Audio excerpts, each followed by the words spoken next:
بسم اللہ الرحمن الرحیم۔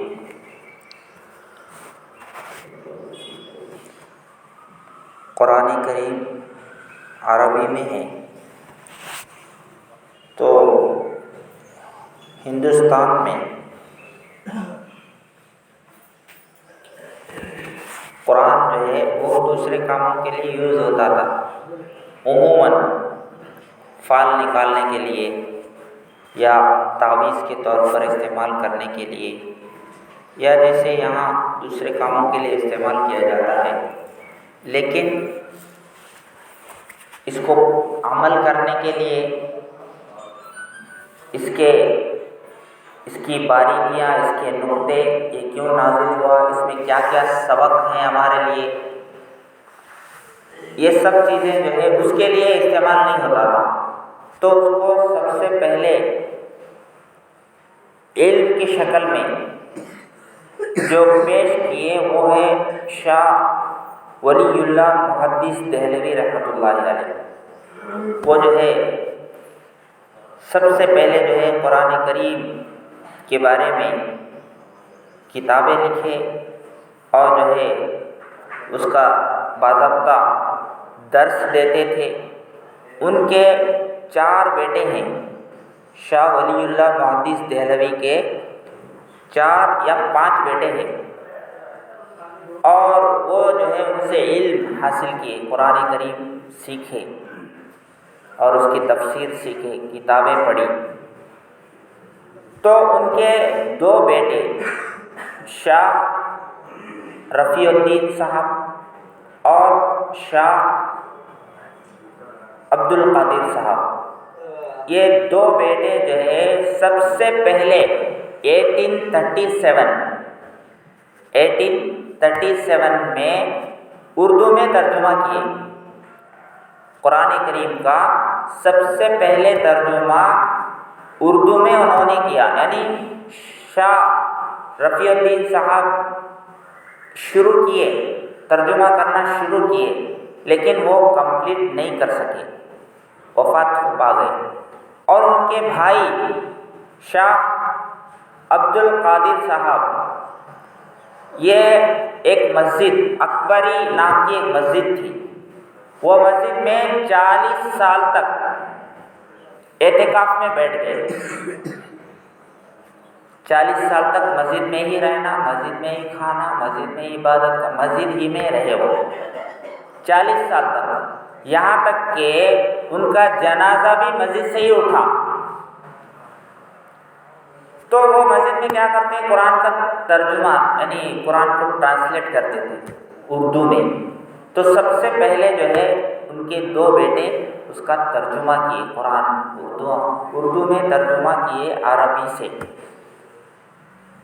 اس کے بعد جیسے جیسے زمانہ گزرتا گیا تو ان کے بعد جو ہے ان کے بھائی شاہ عبد العزیز رحمۃ اللہ علیہ، یہ جو ہے، اور ان کے یعنی شاہ ولی اللہ صاحب کے ایک بیٹے ہیں، یہ بھی جو ہے اچھے علم والے، اچھے پڑھے ہوئے اور اچھے ماہر، دین کے علم کے سلسلے میں بہت ایکسپرٹ تھے۔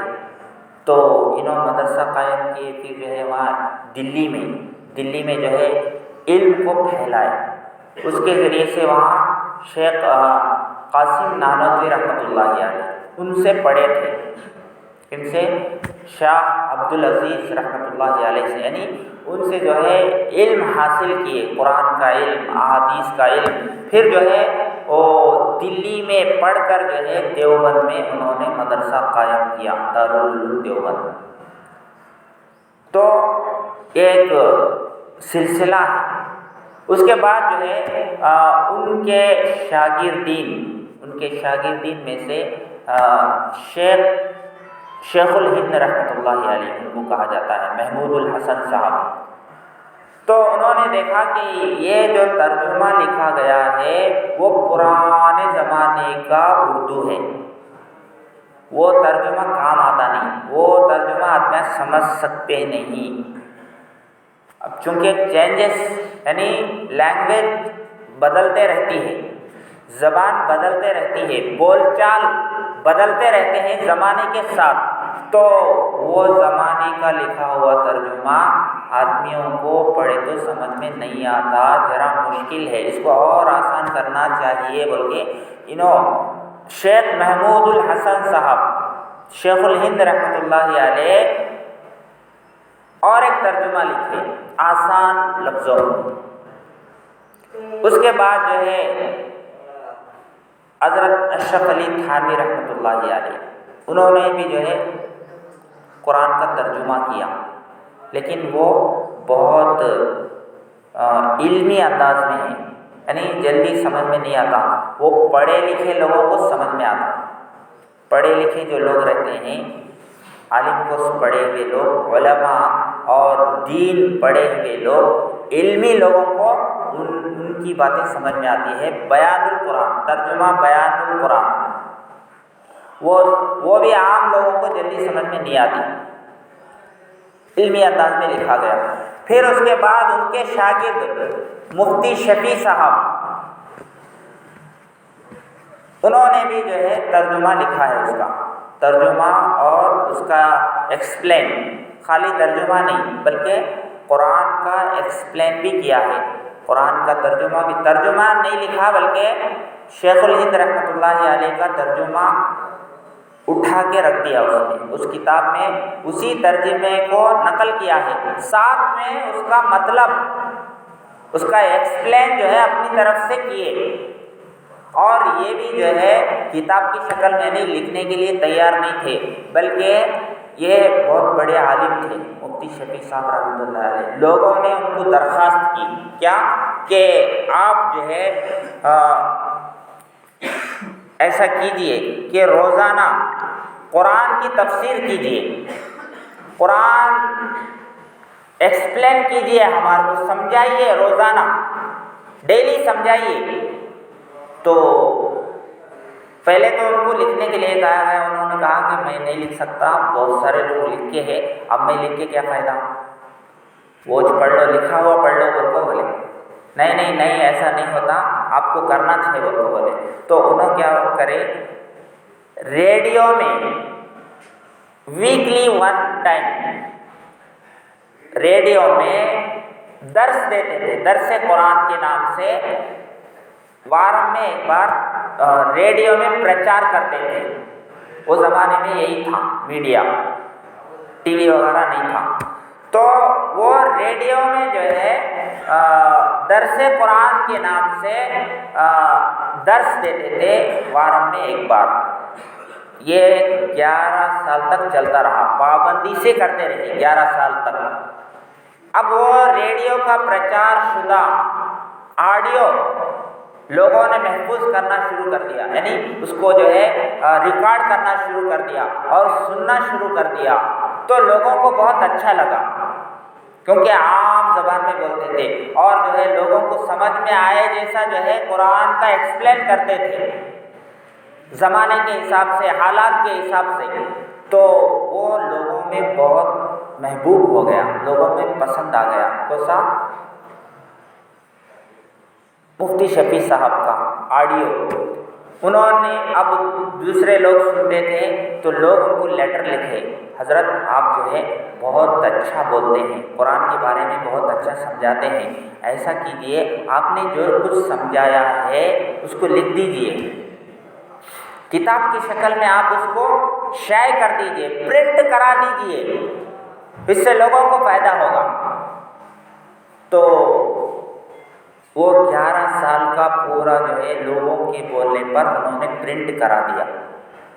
اس کے بعد جو ہے اب لوگوں نے سخت تقاضا کیا کہ آپ کو پورا قرآن کمپلیٹ کرنا ہے، پورا قرآن کمپلیٹ سے جو ہے لکھنا ہے اس کو۔ اب حضرت بیمار ہو گئی، کئی بار 11 مہینے تک بیڈ پہ رہے، 11 مہینے تک بیڈ پہ رہے، اب تفسیر بھی نہیں کر پاتے تھے۔ تو وہ حالت میں بھی جتنا ہو سکتا تھا اس کا ایکسپلین لکھتے تھے، لکھتے لکھتے پھر اچھا ہو گئے، پھر اس کے بعد جو ہے پھر لکھے، پھر جو ہے بیمار ہو گئے، یہاں تک کہ ان کو ہارٹ کی بیماری آئی. اب سمجھے کہ میں اب رہ سکتا نہیں, یہ کام شاید میرے سے ادھورا رہے. نہیں ایکسپلین, قرآن کا ایکسپلین جو ہے تقریباً 13 پارہ تک ہوا تھا, 13 پارہ, تو پورا کرنا میرے بس کی بات نہیں. وہ بھی ان کی عمر کتنی تھی؟ 75 سال, 75 ایئرس. وہ عمر میں جو ہے یہ کام کر رہے ہیں مفتی شفیع صاحب رحمۃ اللہ علیہ.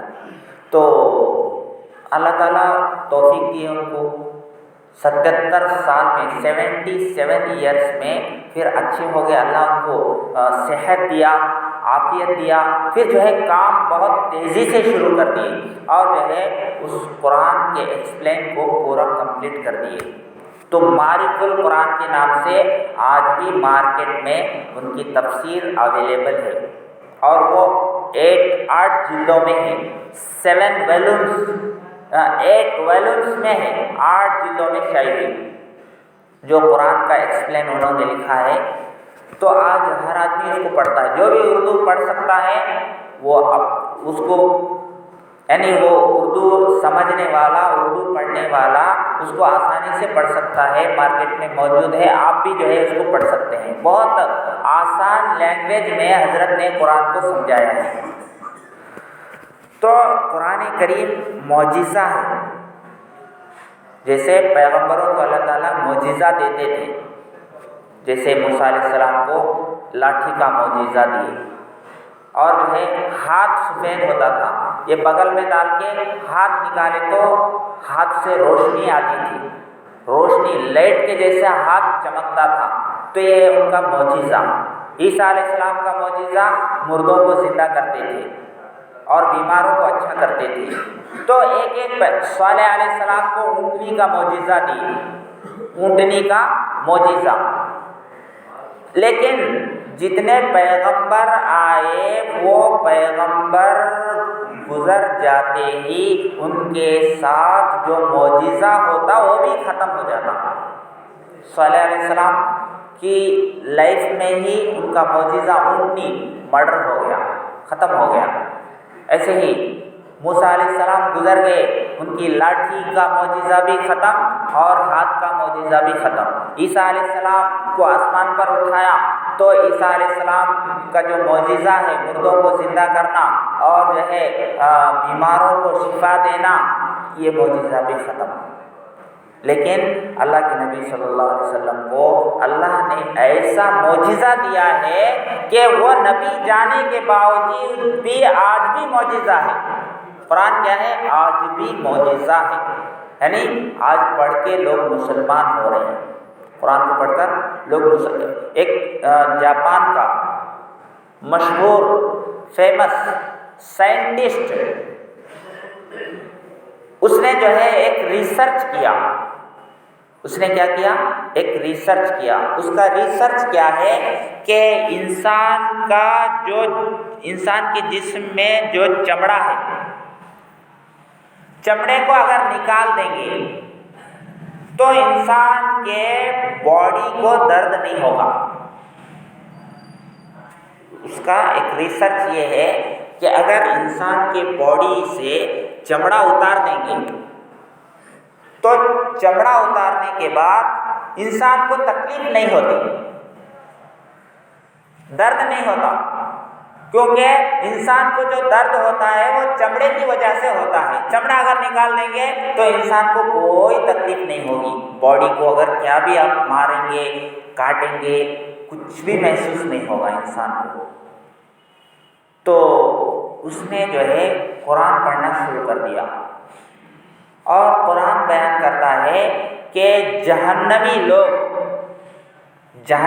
لوگوں کو جب جہنم میں ڈال دیا جاتا ہے تو وہ جل کر ان کا چمڑا کالا ہو جاتا ہے, وہ کالے ہو جائیں گے بالکل. اب ایک بار جل کے ختم ہو گئے تو اب کیا ہے, بے تکلیف نہیں ہوتی. تو اللہ نے کیا کہا؟ ثم بدلناہم جلودا غیر جلودہم, تو ہم جہنمیوں کے چمڑوں کو نئے چمڑے سے تبدیل کریں گے، یعنی پرانا چمڑا جو جل کے ختم ہو گیا نا وہ ہو گیا، اب پھر نیا چمڑا چڑھائیں گے جہنمیوں کو، نیا چمڑا پھر چڑھائیں گے ہم، اللہ تعالیٰ فرماتے ہیں۔ تو جب اس نے یہ آیت پڑھی تو شاک ہو گیا، ارے میں جو اتنے سال کے بعد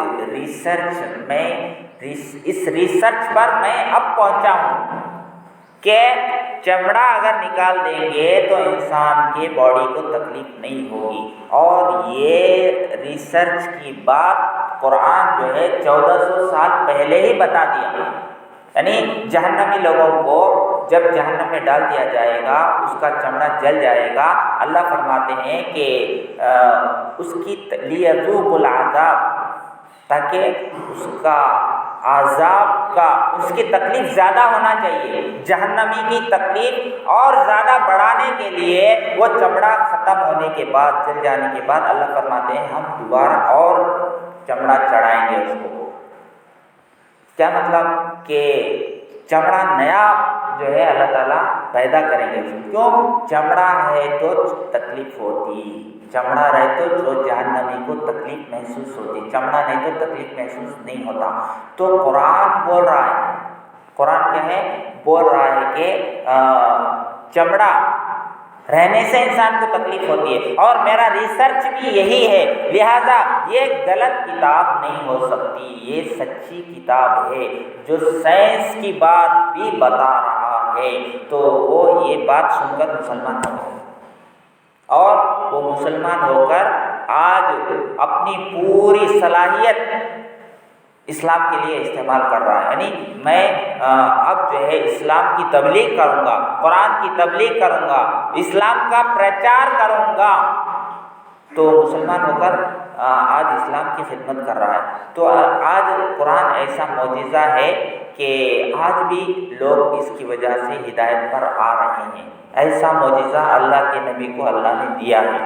نبی ختم ہو گئے لیکن معجزہ ختم نہیں ہوا، ابھی بھی اویلیبل ہے، لیکن ہم لوگ اس کو پڑھنا نہیں، اس لیے جو ہے ہمارے کو کیا بھی معلوم ہوتا نہیں، کیا کی سمجھتے ہیں ہم۔ تو قرآن کو پڑھنے اور سمجھنے کی ضرورت ہے، اللہ عمل کی توفیق عطا فرمائے۔